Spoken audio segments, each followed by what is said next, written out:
Welcome to the Millionaire Next Door podcast with Robert Curtis, CFP accredited investment fiduciary from Signature Estate and Investment Advisors. In this podcast, we help successful wealth accumulators like you looking to transition to a work optional lifestyle by helping you build strategies for growing and maintaining your wealth. Robert draws from years of experience and fiduciary responsibility and interviews guest experts to help you build reliable strategies to grow and maintain your wealth. Now, on to the show. Robert Curtis has a process that guides him in offering value and service to clients. A year ago, he began working with a coach to challenge himself and raise the bar. Mike Sy is a coach with Pareto Systems, and he and Robert are here to dive under the hood and see what differences a bit of fine-tuning may have made. Robert? Yes, thanks, Patrice. That's a great intro, and that is 100% correct. About a year ago, I engaged a coach to help with a number of business practices. And normally that's sort of behind the scenes kind of stuff of me working internally to serve my clients. But I thought it'd be a great opportunity to sort of open the hood a little bit, let folks know some of the things we're working on. I am not complacent whatsoever with the status quo. So I'm always seeking to be better and better all the time. And it took a long time to find a coach and a process that I was very confident could help do that with. So we've had about a year working together, and there's been some small, subtle tweaks that have really added up to some very powerful and meaningful growth and enhancement of how we do things. And we just wanted to let folks know we're doing that. We're getting here in late October of 2022. So before long, it'll be 2023. We have some ambitious goals for just improving the process on a regular and recurring basis. And we wanted folks to get a little insight into that. So that's, we're excited to have Mike. He's been absolutely terrific, and wanted to introduce him. And that's what we're doing here today. Well, thanks, Robert. And first and foremost, I want to thank you just for the opportunity to have me on as a guest on your podcast. And yeah, you and I have been working together, I think, just the better part of over a year now. And it's been an absolute pleasure getting to know you and learning about what you provide to your clients as an advisor and all the different things that you do for them. And I think today it's going to be a really nice opportunity for, your clients to listen to the refinements that you've really been working on diligently with me over the past year, really as a direct benefit to your clients, working on yourself for the betterment of your clients and really elevating the experiences that they're having. And, I have the opportunity to work with many high caliber advisors all across the country. So I get insights from many advisors as to how they run their business, how they interact with clients. And, you definitely play at a high level. And I've really enjoyed watching your growth over the past year in our conversations and our coaching together. And, something always comes to mind, especially over the past couple of years in my engagement with advisors through COVID, which I can't believe has already been the better part of over 2 years now, and how it's really changed the industry as a whole. But I think it's been for the betterment of many advisors to be able to step away and look inwards on their business truly as a business owner, and provided them the opportunity to really work on the business. So I always look for silver linings during, potentially difficult situations. So I would love to just get your feedback as how maybe COVID has given you an opportunity to spend some time working on those refinements in your business and what that's meant to you. Yeah, that absolutely. We expounded upon this a little bit offline, so it's a pretty broad question. I do remember very distinctly, as probably everyone did, when COVID hit, when lockdown happened. We pivoted very quickly, thank goodness, through my firm and whatnot with technology. We were able to work from home. I was able to come into the office, which is, about 4 miles from my home. We have a very small office. So I wasn't like shut out of my office. Thank goodness. So I had it pretty good. We were deemed essential service workers right from the get-go, in that the markets stayed open, people needed access to their funds. So we were sort of called into duty. But how I viewed it and the silver linings, I really do see an enormous amount of silver linings. Something really changed in me. Something just definitely clicked because obviously there was a lot of chaos, a lot of confusion. Things were being shut down. We were working from home, but I saw it as this major call to action to up the game, to work on myself. We were given some time, more time with your family at home, maybe making these adjustments. But I really started going to work, thinking about how I was going to communicate with clients, how I was going to stay engaged in the process.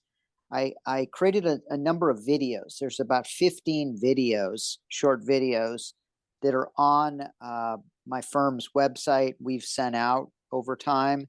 So that was really instructive in helping me understand what I was actually doing and how I was differentiating relative to maybe some other advisory practices or other people in my space. And I started listening to a lot of podcasts. Interestingly, I found this just great. I'd be walking my dog all the time, driving around, some great podcasts. And somewhere along the line, I came up with the theme of why don't we start a podcast, the Millionaire Next Door. We're 16 podcasts into that right now. And I appreciate you being on as a guest. I'm starting to bring on a number of guests. I have a bunch lined up. But the silver linings, I would have never done that. And so I learned to work remotely, with my team. We have all kinds of systems set up where we can connect wherever we're traveling, whether it's on vacation with the family or commuting to a symposium or traveling to and from a client meeting. So many things just changed, and probably for the better. I went to work on every level. As you may know, I'm pretty into health and diet, things like that. But Hmm. right then and there, I upped my regimen in terms of like supplements, my attention to sleep, to my exercise routine, to really taking very good care of myself. Somewhere along the line, I realized probably the best way to take great care of clients is to take impeccable care of yourself. They deserve that. They don't want someone coming in who's sleep deprived and run down and stressed out, because their ability to perform at their best is going to be extremely suboptimal. So went to work on all that, just little things like if I feel a little scratch in my throat, if I'm run down, if I'm burning the candle at both ends, I'm more attentive, probably because we were in the context of this global pandemic and it was really important to stay healthy and sort of obviously avoid the coronavirus, but really keep your own immune system tuned up, because that's going to be your Sure. most effective method to fight anything, because these things are out there. So I took that down into my business too. I just didn't want to be complacent about things. I hated seeing time go by without meaningful improvements. A lot of people were experiencing a lot of stress and anxiety, and they still are. But we wanted to up our process to make it much better. And so I engaged you and Pareto Systems approximately a year ago. We meet every 2 weeks. I'm given a lot of homework or things to work on, but we've dialed in so many processes. It gave me a chance to really almost deconstruct the whole, not that anything wasn't going extremely well prior to that, but it could always be a little bit better. So if we're trying to make it 10% better over time, which is a giant jump, we're going to be looking at maybe 10 1% improvements versus 10% improvement. That's Hmm. probably a really, really tall order. And I actually picked that up from something I was reading from Justin Rose, who's a professional golfer. That's his approach to these things. And when you think about someone like Justin Rose and engaging a coach, maybe he has a swing coach. I'm pretty sure he does. And on any Mhm. given day, probably any day, there's no way that swing coach could ever beat Justin Rose on the golf course. But yet he's able to see things that Justin Rose can't do and incorporate it. And there's a lot of value. So I've had a lot of value. I've sort of learned how to be coachable. I've engaged coaches in other areas of my life that have really, really been impactful over time. There's so many little things. I don't want to expound too long on this, but even, we're thrust into a lot of uncomfortable positions with markets moving around and just some of the life situations. Some of the coaching, which is a little bit unrelated, and some of my mindset wise, I started adopting a practice of trying to regularly put myself into uncomfortable positions, or do things, I should say, out of my comfort zone, which sounds a little bit odd to most folks, because I think our society and a lot of folks are very geared towards staying in their comfort zone and not getting out of that comfort zone. And why would you want to leave that? But if you're used to regularly being sort of thrust into that, then when you are thrust into that involuntarily, I think it makes it easier to respond and work through those processes, and they're less stressful. So I've learned how to center. I do all kinds of breath work, learning from everyone from big wave surfers to free divers to people who are really, really pretty amazing.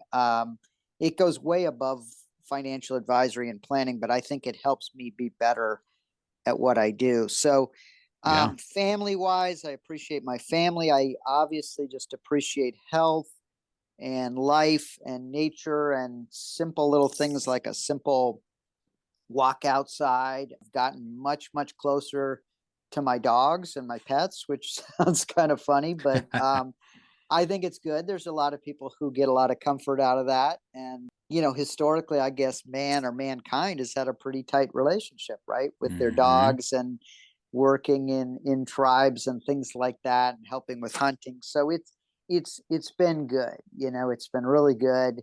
We've adapted, and I just feel much stronger, and I don't know if clients can tell the difference, but like I'm much better able to respond to their situations and give them guidance. So Sure.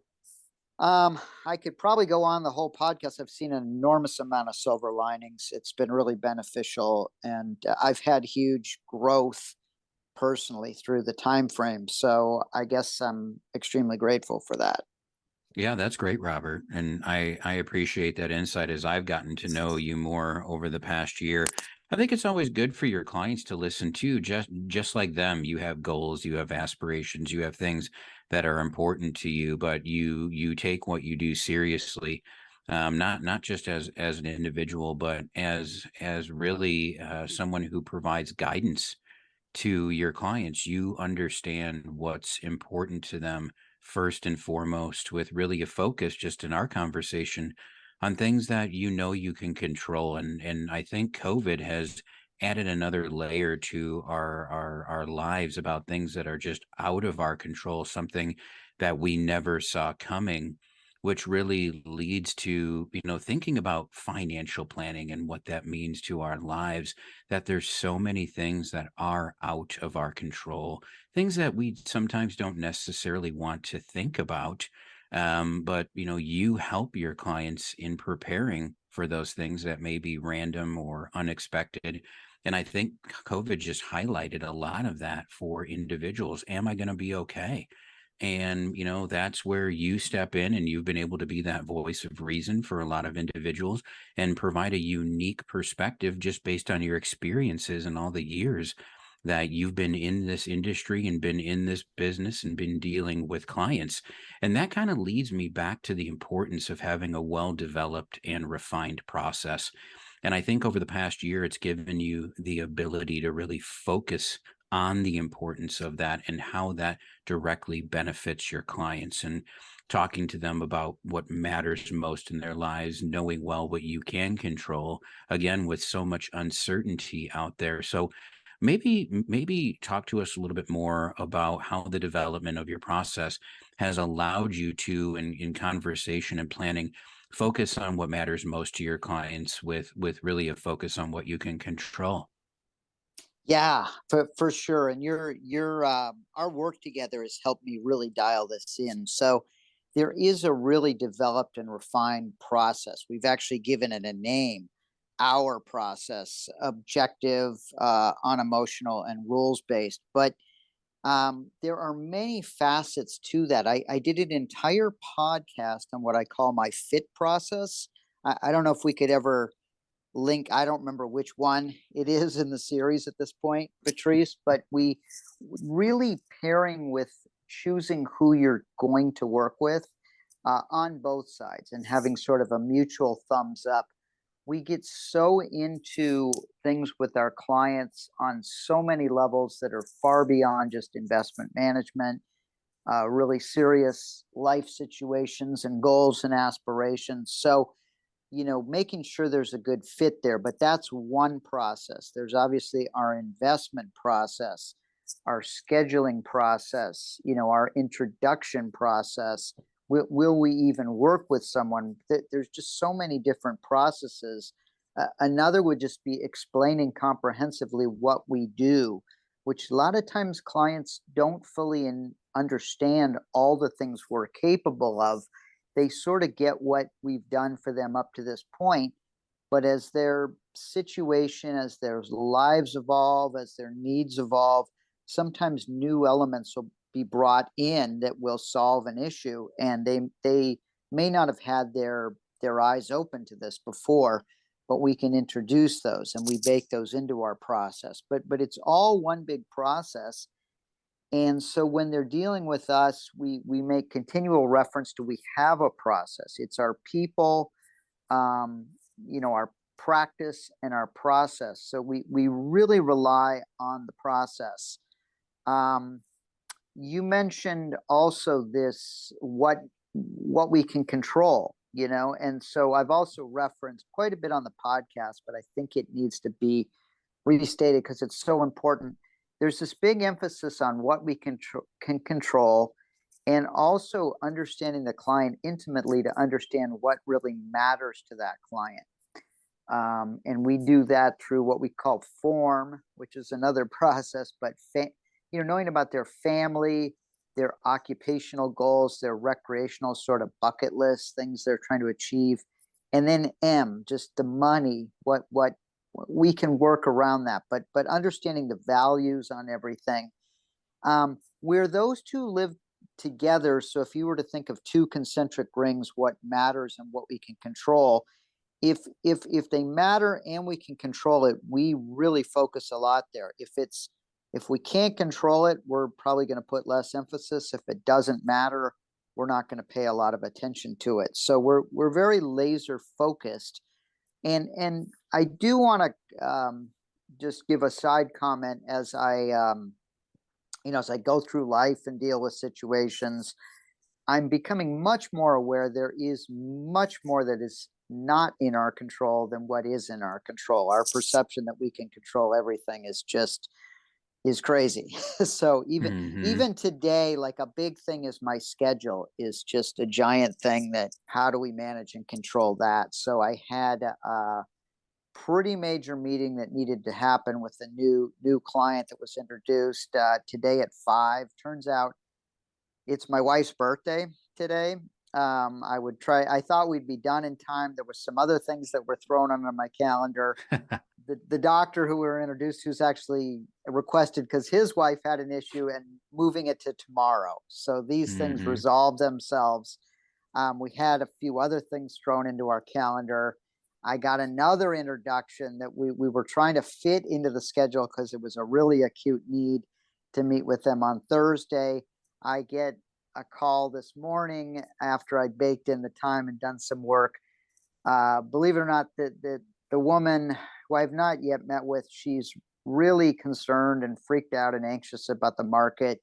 So she wants to put the meeting off till January, to which I'm thinking with the people who referred me in, that's exactly the reason we should be meeting now, is to talk through these things, and see what's up. But she's sort of pushing it off a little deer in the headlights. So I think we'll get that opportunity. But to the bigger point, just saying what you can control. So my whole schedule changed and it freed up other things. And I've just become much better at adapting to that and meeting people where they're at. But I'm very scheduled. We have things that are very recurring when we have our strategy and tactical meetings with clients, say every 90 days. We immediately scheduled a new one just so that they know what to expect. Most of our interactions are scheduled unless there's something that really comes up. But we really cannot control markets. We follow them closely, but we focus on what we can control and what matters to clients. So Yeah. Yeah. That's Robert, talking about the whole control piece. This is a conversation that I have with so many advisors, and I think clients, in many instances, we get caught up in returns, we get caught up in what we're seeing on the media, and it does bring a form of apprehension and angst amongst ourselves. Are we going to be okay? What does this all mean to us? And the fact that you take a different approach with your clients, truly being a steward, living in more of a consultative role with your clients, being that voice of reason, by you having a well-developed and refined process, I think it helps individuals kind of refocus on what's of utmost importance to them. This is truly about goals-based planning. How will the markets relate to what is important to me? How is this going to affect my life? And it's been a long time since we've seen market volatility that's lasted the way that it has. I mean, probably longer than a decade now. So I can understand the apprehensions of many of your clients. And this is why, in my opinion, and I'm sure you feel the same way, planning is so important, especially more now than ever. In meeting with somebody like you that can help be that steward, be that guide for somebody is really important. We talk a lot about in the matters and the control in people's family, their livelihoods, what they enjoy doing recreationally is what's going on in the markets going to affect that. I mean, even when the markets are good, if we tend to beat the S&P in one year, I mean, is that really going to change our lives? Probably not, but we get so caught up in returns and portfolios and products. But like you had alluded to earlier, it really is about the people and about the practice and the process. So, we talk a lot about, critical life and financial events. And I think that's a really important thing to focus on, about what's important today, but what about the random and unexpected things that may unfold as our lives continue to, yeah. Unfold? Our needs will evolve over time. So kind of talk to me about your interactions with your clients and how you've been able to deal with that. Yeah, that is really encapsulates it very well. We're focused on results, obviously, but we're looking at very deep matters and values for them. And I think people are sort of trained to think about performance, but against what? You talk about Mm-hmm. planning. Early on, years ago, I did hundreds of plans, very comprehensive. It was a book. There was some interactive software. They were great. But as I've evolved through the process, and I've been doing this 25 years, and it's not just 1 year 25 times. I mean, it's a very iterative process where it grows and expands. As time goes on, right? There's a lot of power to that and synergies. So, at any rate, planning is very much of a process, an ongoing process, and a lot of that's through dialogue. And COVID catalyzed a lot of things for people. I saw early retirements. We see a lot of, I have a number of clients with diagnoses of, cancer and things like that right now. Diminished capacity. I'm being brought on a lot, by adult children who are having to deal with their parents beginning the process of diminished capacity, or maybe further a little bit down the line. Those are things you plan around. I have a very, very dear client who lost her only child, who was in his 50s, earlier this year, due to alcoholism I learned in the process. That was a painful moment for her, and we're going Mhm. through it. I mean, her focus is not on, am I beating this goal by 1% or 2, she has some much deeper life events. Someone who's already accumulated enough, they're still worried, do they have enough, or to pay for their care? But maybe now they're thinking about their legacy and passing that on to future generations, not just their money, but their values, their way of thinking. Will this money that I'm passing along, will that help their lives? Will that hurt their lives? I mean, sometimes, second generation found money can be very different than first generation earned money.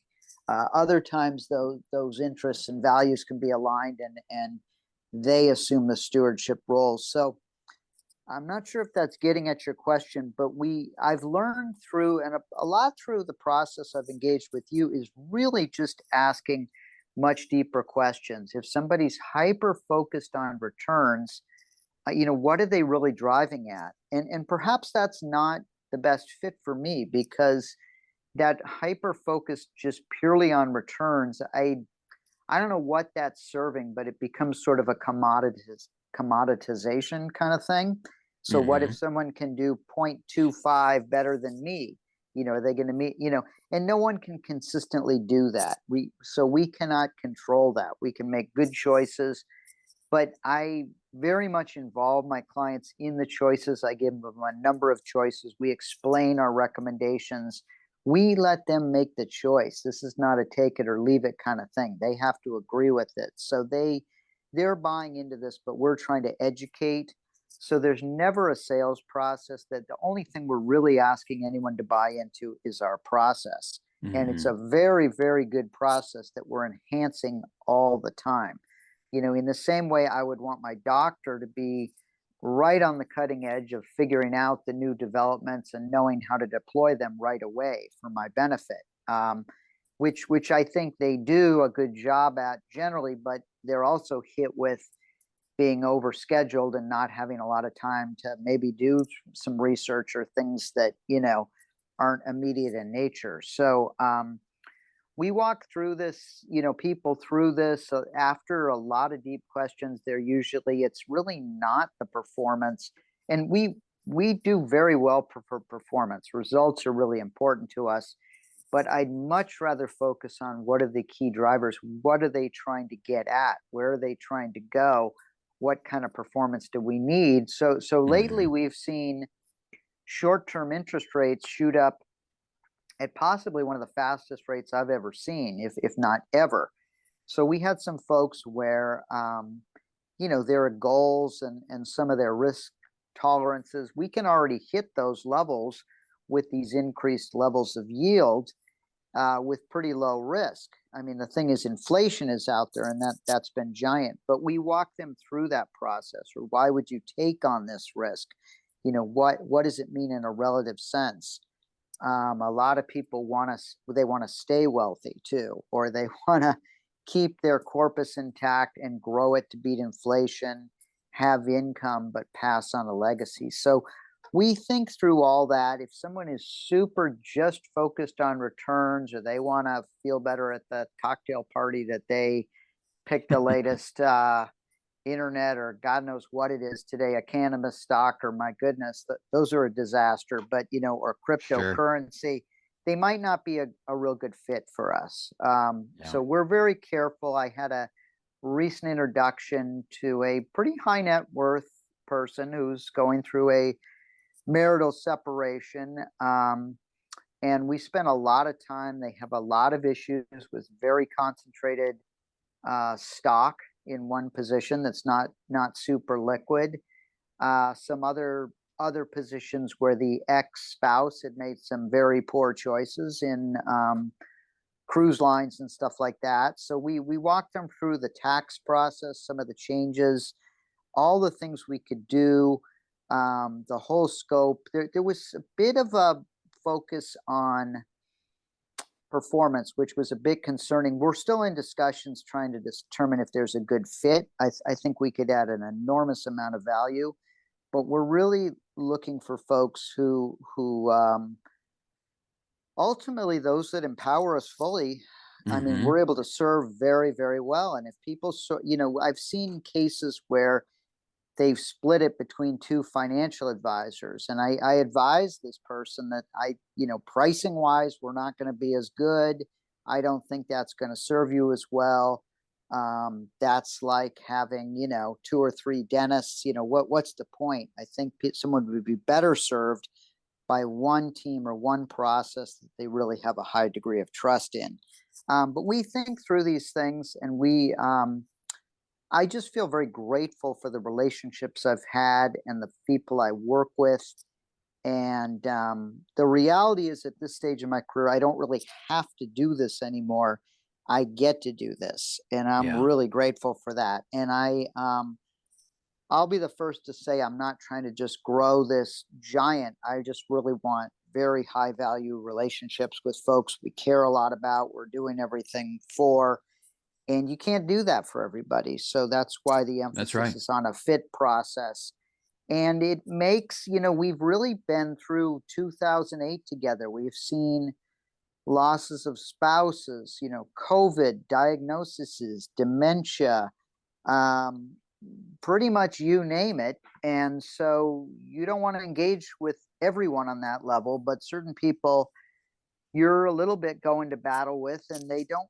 Interestingly, a lot of these, sometimes even some higher net worth people, you'd think they would have all these contacts, all these people. They don't always have that many people in their life that are super engaged that they can trust. So, you know, we um, we consider our role really vital, and we introduce other professionals too. I have a value added support team, and I can bring in others, but everything is consultative. Everything is what we call fiduciary, but we're just trying to give really good advice, just like we would give to a family member or a friend. Everything is purely advice driven, and we spot a lot of issues. So we'll bring Hmm. issues and solutions up. Long term care is one that has come up quite a bit lately. I see a lot of folks, maybe competitors, kind of position as a product, that kind of thing. It's really, we spend a ton of time on the education. We can do any product out there. It's about finding the right fit, maybe taking care of a need, but not over insuring them, but getting this done optimally. They often bring it up, and oftentimes it's people who may be caring for an aging parent now, and they don't want to be a burden going forward. They'd like to start thinking about it. So Right. those are, amongst the things, and that's not really, performance driven. That's sort of needs based and risk, and thinking about their estate in the long run. But those Sure. are all things we engage in, and we work well with people who kind of want that comprehensive look at things and just pure advice. And we educate really well on what their choices are and what our recommendations are, but they're in the driver's seat. So Yeah. Yeah. And I can tell, Robert, in just the dealings that I've had with you, again, when it comes to the planning aspect of things, you had touched on a moment ago, pricing and fees and what people are really looking for. And what that comes down to, in my mind, is value. It's perceived value. What are people really looking for in an engagement with an advisor like yourself? Because everything comes down to fees in today's world. I mean, people are being yeah, inundated with this online. We're seeing TV advertisements, no cost this, no load funds, no trade commissions, things like that. But again, it's what are you looking for as an individual? I mean, if you're looking for guidance, that's not going to exist in that world. And I think you deliver so much of value, and just your experiences talking about your engagements with your clients and what you've seen before. And I don't want to, belabor the point with long-term care, but again, I've heard, of others too, that sometimes it's too late when we start talking about this, because until it becomes personal to that individual, where they've seen yeah, mom or dad go through something like that, then all of a sudden it becomes real to them. just like with anything in life. And now they want to start talking about it because personally it's affected them. And this is where you provide value and expertise. You've been there, you've seen it, you've seen what individuals and families have gone through. So again, that's added value that you bring that others may not be able to bring. So again, a lot of what you're saying here is the added value in which you provide as part of your process. You are looking at it through a lens. And when people look through a lens, what are they hopeful for? They're hopeful for things to become more clear to them. And you provide that clarity, which I think leads to more comfort, which will then provide somebody confidence in moving forward into the future. And I think what your process does is it not only helps individuals with what is important to them today, I think it provides a focus on what may be important to them in the future and that whole importance of planning. So there's a lot of value added services that you provide to your clients, a lot of them behind the scenes that they may not even see. It's just scratching the surface. And I know you and I have had this conversation before. It's like an iceberg. We only see the very tip. There's so many things that you provide to your clients throughout the life of throughout the life of the relationship. And, maybe you can touch on some of those things that you and I have discussed that you provide to the client experience above and beyond what a lot of other advisors, across the country do for their clients. I think you're unique in that, right? Yeah, for sure. That's a great question. That's what people want is value for sure. Mm-hmm. It can be challenging. We're not selling washers and dryers or toasters here or product. It's a little bit more of an intangible product, but I mean, sometimes it's super clear. Like someone will set up a retirement account and right off the bat, we'll save them $125,000 in taxes. I mean, and charge them a few $1,000s. That's pretty clear to see the value. That's a Mm-hmm. slam dunk. On the long-term care you brought up, or that process, one where we just put it in place for a client, a client and her husband. They're both clients. A couple months ago, they had been discussing long-term care. They are caring for, or she is caring for, her aging parents. They had actually received and been pretty far down the process with someone else. I guess he's more of an insurance agent, and had actually applied for some specific policies. But at the end of the day, they asked me to take a look at it. The reality is they really didn't understand these policies. They didn't know if they were a good thing, the appropriate, if they were optimized. So we walked them through a process. She listens to the podcast, so if you're listening, I hope you agree with this, and I'll try and be careful how I phrase it. But she's a very, very bright woman. She's PhD researcher, leading institution, in this country and the world. She didn't ask just a lot of wonky, nerdy, analytical questions. These were important questions to get it right. We went through multiple conversations, probably 6, very detailed explanations, purely educational, to get her to understand what we were talking about, the differences, and make her clear of what was available. So at the end of the day, she really got it and what made sense for her and her family, etc. And we were able to get that put in place. But there's an awful lot of value, as opposed to the prior process. She was presented with some policies. I think there was some pressure put to do the things, but she didn't feel comfortable. And in reality, we found a way to make it much more optimal, and we took the time. So I think there was a lot of value added there. So, Yeah. and honestly, if someone has anxiety, walking them through that, or coming in and dealing with adult children who may be serving as a power of attorney, and no offense to the attorneys, but sometimes I have to explain that I can get that done and deploy that whole thing, and we're not going to send a bill.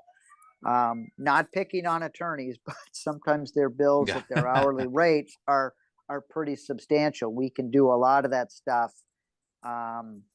and get the result without a big bill. There's value, but now someone else, their adult child is watching, and they're involving, and they're making their life easier.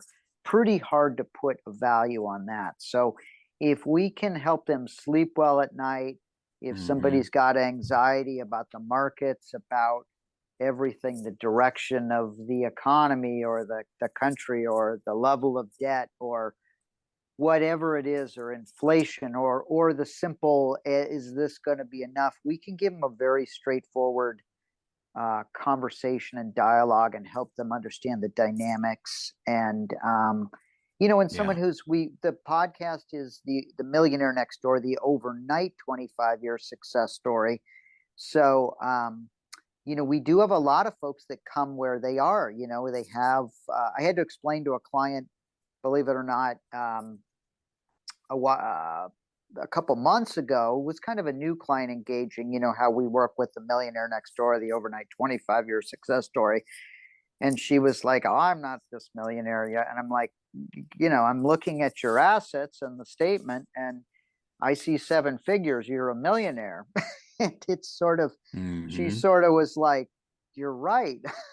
Just don't see myself in that light. But where I'm going is, if we take the time, if it's these little steps but done over many increments, and it gets them to that place in life, that's a giant value. There were Sure. some small charges or remuneration along the way to get them there, but we got them to the goal. So it's tough to put a price on that. But Absolutely. we focus on the value. We want people. We're really looking for lifelong relationships, for people who appreciate what we do and our process. And we largely have that. We keep almost everybody. Occasionally somebody makes a change, but we're trying to demonstrate the value, and we're always happy to explain that to folks. But a lot of times we'll have conversations and ask about what's been the most powerful thing we've done for them over time. And sometimes it has nothing to do with the performance or something else. It could be some other moment in life that we did something for them that really was hugely valuable, that let Sure. them move forward. So it's kind of a multifaceted, hard to explain concept, but we're pretty mindful, and I'm trying to deliver many orders of magnitude, maybe 7 or 8 times value versus what we charge. So we charge very fair, but we're also trying to, I guess the whole point of this podcast and diving under the hood here, this might be a good point to kind of connect some dots here, but let them know we're constantly working on improving the process, making it a little bit better all the time, with better results, a smoother process that they understand better, communicating that better. And we're not complacent, just resting on our laurels and doing it the way we have done Right. because we've had success in the past. So I would argue we're not going to change our pricing or charge more in the future. But we're always going to be working on ourselves, on our team, on our internal processes that serve the clients. So technically, they're getting much better value all the time. And we're kind of like a Formula One team out there. We are just constantly trying to dial it up, and probably we assume our competitors are as well. I doubt most of them go to the lengths to work as hard as we do on that process, but if they do, I completely tip my hat off to them. Hmm. And I don't want to be the guy who doesn't put in that work behind the scenes to be ready. And if it can help me help someone in ways that I might not have been capable of a few years ago, that's great. That's what we're looking for. So Yeah. hope And it that really helps is. address Yeah, that. it does. It does, Robert. And it really is. It's those small incremental changes and tweaks that you make over time to your practice that have a compound effect over time as a direct benefit to your clients. And, as I've said before, small hinges swing big Mm, doors. And I think by you making these small changes and tweaks over time, your clients are going to see changes in their interactions with you and what it is you're able to provide through your process. So I applaud you for all the hard work that you do. Every time that you and I get together, we have great conversation about how we can always make ourselves better and how you're making yourself better, your practice better, your process better. And it's all as a direct benefit to your clients. And I know you and I have had this conversation as well. I know you've had conversations with clients, that you're not okay with the status quo. You're wanting to know, why they value the relationship that they have with you. What are some things that, that you could do to better the experience that they're having with you? And I always applaud advisors for taking the time to get their clients involved in this process too, because these are the folks that you're engaging with day in and day out. And like you said before, it's just not about you being an advisor. It truly is about the experience that these people are having with you, because I believe that you interact with your clients as a true partnership. And that's another value that I think you bring to the table, and that most of your clients, I'm sure, are very appreciative of. So I think this was really insightful today, Robert, too, for your listeners and for your clients to learn about the different things that you and I have been working on, and the fact that you understand that you always need to be working on what it is you do, working on the profession, working on your game, so you can be playing at the highest level possible for your clients. Yeah, 100%. That's exactly what we're doing. And you and your team have been super helpful. I don't know that everyone notices that difference, but it's apparent to me.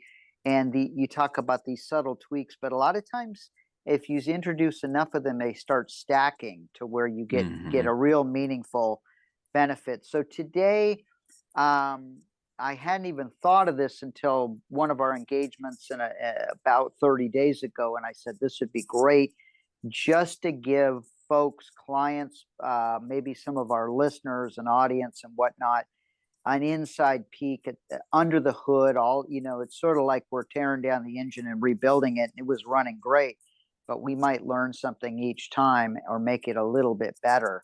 And we're willing to put that work in, and we do find little things that can be enhanced all the time. So that's a driver for me. I like to be better than my formal self all the time. I'm always working on things. So, and that's part of what people, I don't know, they always understand that, but I'm letting folks know that's a bit how I operate, and an expectation they should expect from me, because that's what drives me. And again, I would want my doctor, my mechanic, attorney, CPA to always be a better version of themselves, say every tax season, every year, because they're more dialed in and they're better able to serve their clients. That's so right. That's the goal. And we're really doing the work. And sometimes we introduce it to clients to let them know. Sometimes I think it just gets integrated into our process. Other times they're like, wow, we really see it. Or I just see that it makes them easier to interact with us and give us direction on the best ways to serve them. So thanks for everything. We'll be continuing on. Maybe we've run on kind of long here, but maybe we need a part two and several months down the line to be determined. Always willing to do that. I appreciate it. It's been great, and the process has helped enormously. I'm a huge advocate of coaching, and if you have to go pay for it, hopefully you can afford it. But I'm a bit of a coach myself. Not a bit, I'm a full-on coach, but finding the right coaches, and I'm very particular about who I'll let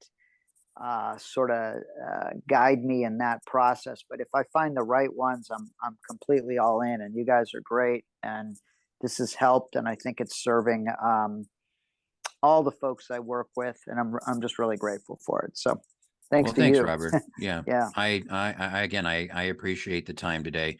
And I think it's always a benefit for your listeners to learn about what it is you're doing behind the scenes. And again, always sharpening what it is that you do as a direct benefit to your clients. So you've been a true student and working on these things. And I firmly believe that your clients value the fact that you do take the time to do these things. So it's been a pleasure speaking with you today. And again, I appreciated the opportunity to be a guest on your show today. Fantastic, Mike. Thanks. And we've got a lot of really great guests too, but this was a highlight for me, and I just thank you so much for being here. So Absolutely. Yep. Thanks, Robert. Yep. All right. Thank you so All much, right, Mike. gentlemen, let me jump in here just to say, Robert, episode 12, I believe, discusses your FIT process. So listeners can go there to episode 12. And Robert, how can listeners reach you? Patrice, by all the normal means, I would say the best thing is frankly just to email me, rcurtis, CURTISS at SEIA.com. I do have a presence on LinkedIn, on Facebook. You're welcome to reach out to me there or call my office, look at my firm's website. But any of those would be best. Probably simple old email would be the best way to do that. Yep. Great. Mike, thank you so much for being here. Thanks, Patrice. Follow this podcast for the newest episodes, and of course, share with others that you care about. Thanks for being with us. Thank you for listening to the Millionaire Next Door podcast. Click the subscribe button below to be notified when new episodes become available. The information covered and posted represents the views and opinions of the guest and does not necessarily represent the views or opinions of Signature Estate and Investment Advisors or Royal Alliance Associates Incorporated, member FINRA SIPC. The content has been made available for informational and educational purposes only. The content is not intended to be a substitute for professional investing advice. Always seek the advice of your financial advisor or other qualified financial service provider with any questions you may have regarding your investment planning.